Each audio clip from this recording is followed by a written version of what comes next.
Halo saudara onlineku, gimana kabar kalian ya? Masih sehat ya? Yang masih jomblo, apa udah dapat pasangan? Kalau yang belum ya sabar aja, belum waktunya gitu. Jadi yang jomblo nih kira-kira malam ini mau kemana gitu?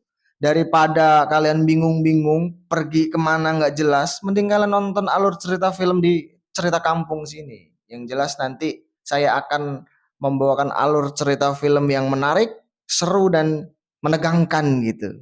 Di video kali ini saya akan mendongengkan alur cerita film yang berjudul Iblis dalam Kandungan 2. Jadi film ini tuh lanjutan dari film pertama, Cuk. Di film kedua ini menjawab semua teka-teki di film pertama. Film Iblis dalam Kandungan 2 ini hadir dengan kisah yang lebih mencekam dan juga mengerikan, Cuk. Film ini ceritanya tuh mengikuti kisah dari keluarga Amelia. Setelah kepergian suaminya yang bernama Ferdi, Amelia pun memutuskan untuk kembali ke rumah lamanya. Amelia kembali ke rumah itu bersama kedua anak angkatnya yang bernama Alani dan Vito, Cuk.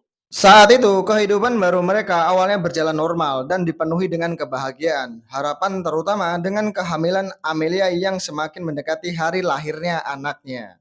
Tapi menjelang persalinannya, Dokter Imam menyarankan Amelia untuk menjalani oknam demi mengurangi resiko yang mungkin terjadi saat proses kelahiran. Jadi lebih aman kalau ibu tuh dirawat. Meskipun harus pindah rumah sakit, tapi Amelia mengikuti saran dokter demi keselamatannya dan juga bayi yang ia kandung. Tapi sayangnya, harapan akan keselamatan itu berubah menjadi ancaman saat terungkap adanya konspirasi antara dokter Imam dan pihak rumah sakit di sana. Saat itu, Alani mulai sadar kalau rumah sakit itu menyimpan rahasia yang sangat mengerikan. Alani pun bercerita dan meminta bantuan ke kakak kelasnya yang bernama Bara.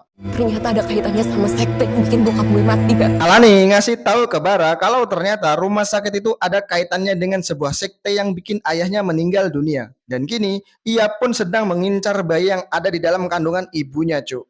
Di tengah keadaan itu, Alani, Vito, Bara harus berjuang untuk menyelamatkan Amelia dan bayinya yang sedang terancam. Tapi sayangnya, mereka di sini malah terperangkap dalam teror yang sangat mencekam. Mereka pun harus berpacu melawan waktu dan kekuatan jahat yang mengancam nyawa mereka semua, Cuk. Terima kasih sudah menonton alur cerita film di channel kami. Nantikan video alur cerita film berikutnya yang akan disajikan di channel kami. Saya sebagai pengisi suara izin pamit dan undur diri.